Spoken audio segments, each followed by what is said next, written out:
Hey everyone, if your projects are starting to feel cluttered, organizing them in Asana can make a big difference. In this tutorial, I'll show you how to organize projects in Asana step by step.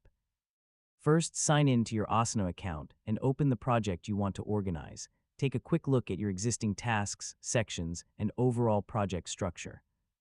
Next, create sections to group similar tasks. You can organize them by project phase, priority, department, or workflow stages like to do, in progress, and completed. Now move your tasks into the appropriate sections by dragging and dropping them. This makes it much easier to see what needs attention. After that, assign tasks to the right team members and add due dates so everyone knows their responsibilities and deadlines.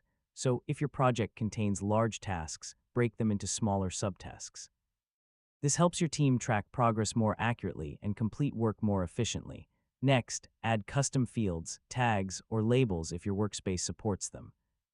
These tools make it easier to filter, sort, and manage tasks across your project.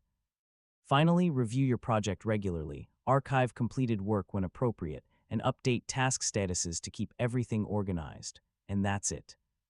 Yeah, you've successfully organized a project in Asana. Now your workspace is cleaner, your team stays aligned, and your projects are much easier to manage. Thanks for watching, and I'll see you in the next tutorial.